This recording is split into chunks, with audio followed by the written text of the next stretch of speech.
qui craignent Dieu, qui aiment le Seigneur et qui aiment la nation peuvent apporter la différence par rapport à beaucoup de gens qui nous ont mis dans les chaos depuis l'indépendance. Mais ceux-là qui ont semé les chaos sont aussi les produits des églises. Ils viennent des églises, ils sont fidèles. Ils ne viennent pas de nos églises. Ils viennent, la plupart, 95% ne sont pas de nos églises. Ils sont d'où? Ils sont des églises, mais pas des églises de réveil ou charismatiques.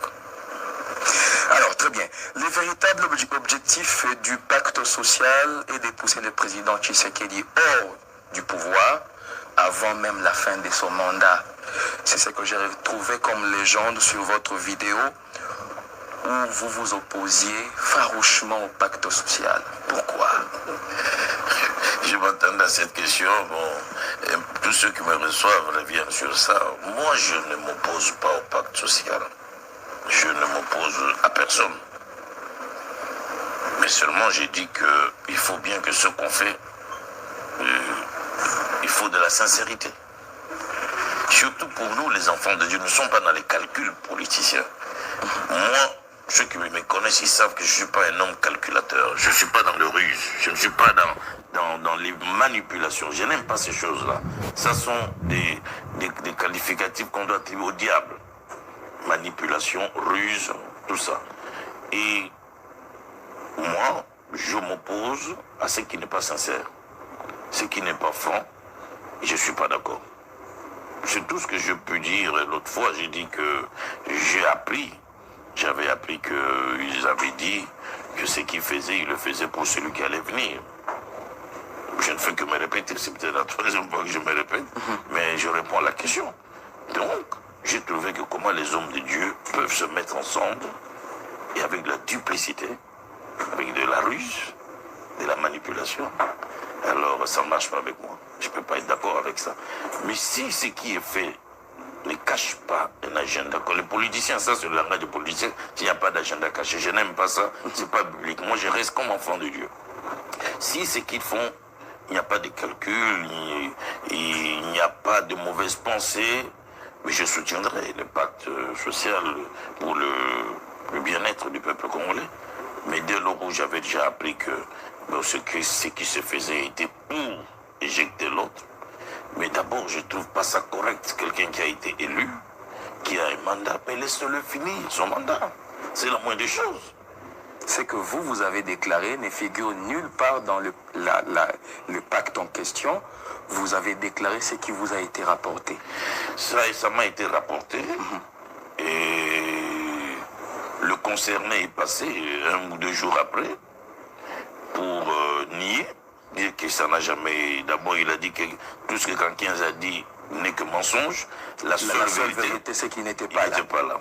Et je pense qu'entre lui et moi aujourd'hui, tout le monde peut voir qui a dit la vérité. Parce que 2 jours après, l'archevêque Ejiba, le président des églises est passé parce que lui était présent. Il a dit, je confirme que l'abbé Monseigneur Cholet avait bel et bien dit cela, j'étais là.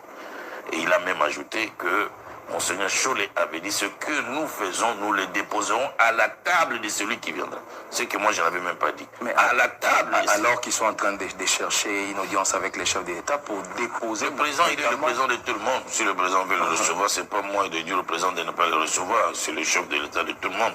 Il peut le recevoir, les écouter. Mais je crois qu'eux-mêmes, ils ont perdu la crédibilité de ce pacte social. Les gens ne croient plus en eux, donc je pense que puis il n'y a pas que eux. Qui a dit dans ce but qu'il n'y a que la 5 et le CC qui doit faire ces choses-là? Qui a dit ça? Mais il y avait Nous sommes au Congo-Brazzaville. Vous voyez les gens, les religieux faire ce qu'on fait au Congo, au Gabon, en Afrique du Sud. Mais il n'y a qu'au Congo où ils se donnent tellement de pouvoir. Je pense que la classe politique congolaise a mal fait de pouvoir trop leur donner le pouvoir. Ça, c'est un problème de nos politiciens. Le problème est que la République démocratique du Congo a été agressée. 2 grandes villes sont tombées. Oui. Et personne ne s'est présenté pour prendre une initiative de paix pendant cette période. Moi, je suis d'accord qu'il y ait une initiative de paix. Mais je me dis que, vous savez, par exemple, en Côte d'Ivoire, il y a quelque chose qui est une institution qui existe qu'on appelle le médiateur. Où il y a un médiateur dans une commission. Ça dit que s'il y a des problèmes dans le pays, le médiateur est là et il rassemble tout le monde Je pense qu'il faut bien qu'il y ait une institution comme celle-là au Congo. Ce n'est pas une confession religieuse qui doit penser toujours qu'elle a le monopole de mettre tout le monde ensemble et qu'elle a le monopole de pouvoir gérer les choses et gérer les hommes politiques. Je pense que c'est quand même trop rêvé aussi. C'est dépassé. C'est dépassé. Les choses ont changé. Et nos amis ne veulent pas accepter que les choses ont changé. Ils pensent que nous sommes encore à l'époque coloniale ou à l'époque de Mobutu, où ils avaient encore le pouvoir de contrôler et de tout faire. Mais ils doivent bien réfléchir. Les choses ont vraiment changé. Alors, il a été très dur dans sa réplique, Monseigneur Chollet. Est-ce que vous avez pardonné à Monseigneur Chollet? Non, moi, je n'ai pas de problème de pardon. Il n'y a pas un problème de pardon. Seulement, je regrette qu'un homme de Dieu à son rang puisse utiliser l'injure, puisse utiliser des mots, des propos injurieux. Moi, mon éducation de mes parents et l'éducation chrétienne, ça ne me permet pas d'insulter qui que ce soit. Je le respecte, je ne répliquerai pas ça. Mais je déplore, je regrette que ce soit un homme de Dieu à son niveau et qu'il puisse...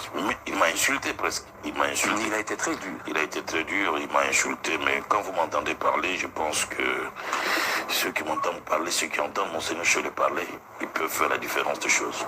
Est-ce que le problème n'est pas venu par le fait que vous n'avez pas, vous, été associé à cette démarche? Ils ont été les premiers à voir le chef de l'État. Après, une délégation des pasteurs sont allés aussi voir le chef de l'État qui a demandé à ce que vous formiez une seule équipe. Le fait de vous mettre à l'écart n'est pas ça le problème? Non, non, moi, de toute façon, moi, je ne suis plus à la tête des églises réveillées. Je ne suis pas le chef d'une confession religieuse pour que je puisse revendiquer quoi que ce soit. Non. J'ai balancé cette vérité-là et qui est de toute façon une grande vérité parce que ça a déjoué beaucoup de choses. Ça a déjoué beaucoup de choses.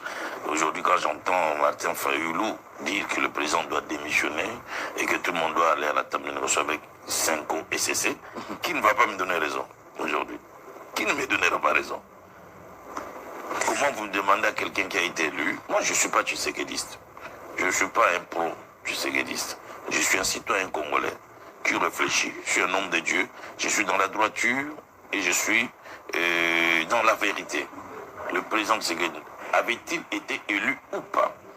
Si oui, mais laissez-le finir son mandat. Il lui reste combien? 3 ans, je pense.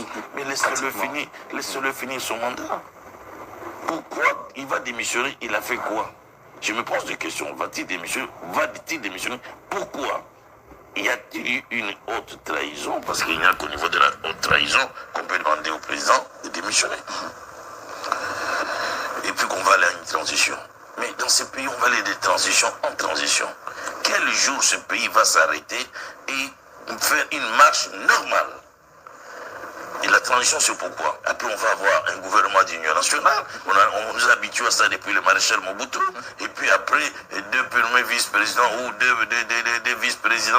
Mais tout ça, les gens ne sont pas patients d'attendre qu'on a été battu ou on n'a pas eu la chance d'être élu. Attendons le mandat prochain. Et puis on va aller encore, on va compétir.